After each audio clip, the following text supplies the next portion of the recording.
I'm Carol Bennett with e-luminate, back in part 2 following Clara MacNamee's path toward building a hospital in Nepal.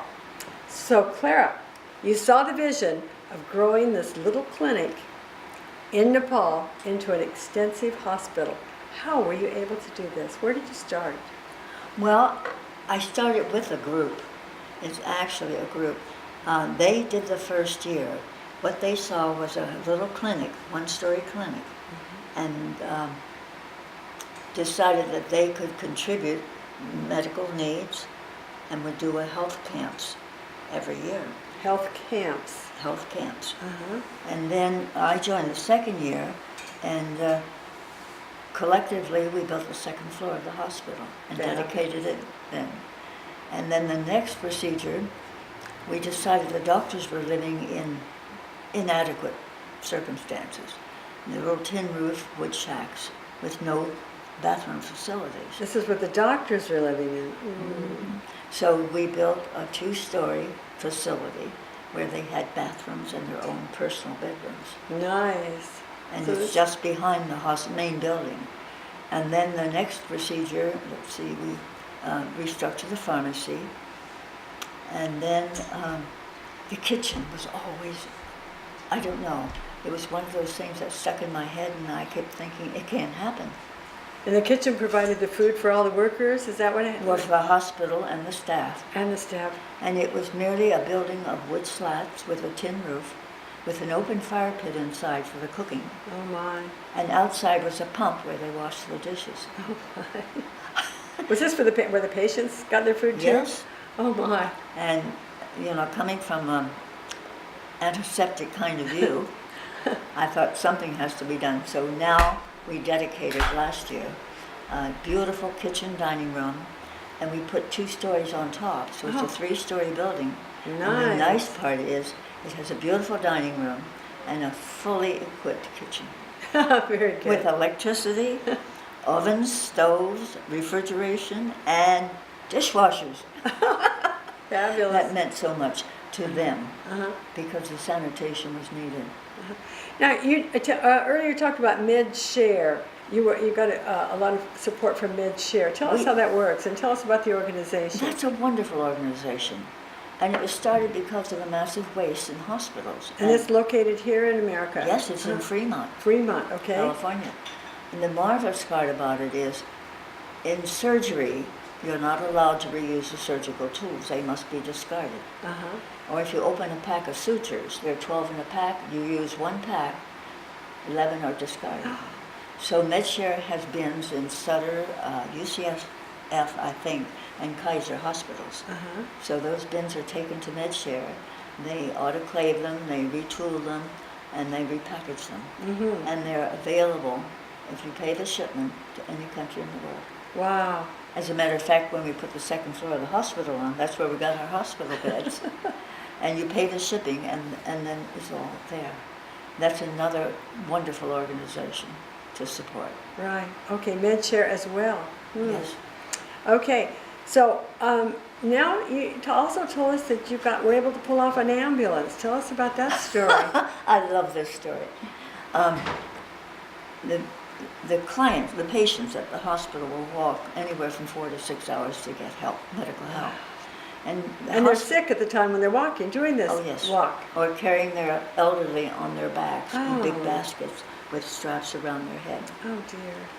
But the interesting thing is when the hospital can't serve the needs of the patient, if they're more serious, for serious surgery, they have to be taken to Kathmandu, which is about a 6-hour journey on very rough trails, rocks and dirt. So the idea was that our means of transportation were inadequate. We needed an ambulance. Okay. And Nepal has no car manufacturing companies.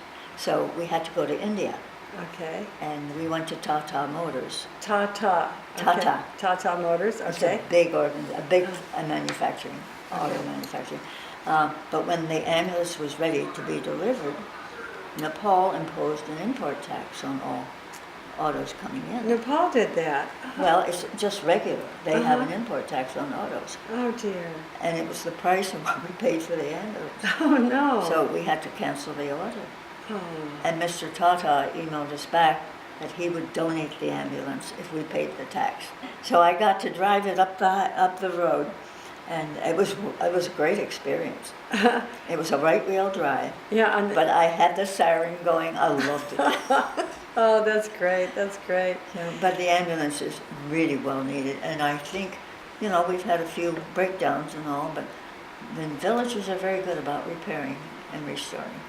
Now the people come and how many people are you serving every day? Do people come and stand in line, or No. do they just walk in the door? I mean, what's their accessibility? Well, they come and they register, and then they're seen. And sometimes So like a there's- triage, people decide whether that's yes, that's right. Uh-huh. Triage is done. But they will hike 4 to 6 hours to get to the hospital. Uh-huh. And so we run health camps, and we'll run them at the schools.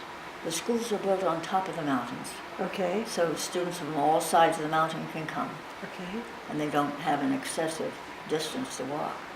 So we hold the health camps, and the last health camp this past year, we averaged 271 patients a day. Oh my gosh. And so these are just people coming from the real local communities then, because the Well, schools we are have close 7 by. hired villages. They come from there too for the health camps. Okay. And this year we ran a dental one, which was very interesting because Uh-huh. that's a major problem. Really? Yes, Hmm. dental care is not available, so most of them are suffering from Oh. rotted teeth and Oh, cavities dear. and infections. But we hold them at the schools because it's a central point. Okay. So we have to climb to the schools. That's interesting. I've worn out a few trekking poles. But we will run 2 or 3 day clinics, and Okay. it's advertised ahead of time, and the people will all come up the mountain. Oh, nice. Okay. So then the more serious ones then have to take their When it's surgery that can't be performed at the hospital, and we are limited in our surgical efforts, they're taken to Kathmandu. okay. And that's a good 6-hour ride on very rough roads. There are no roads, it's trails, Uh-huh. dirt and rocks. Okay. Now, what is the extent of the surgery that can be done at the hospital? Appendectomies, Really? Okay. and things of that nature, and of course birthing.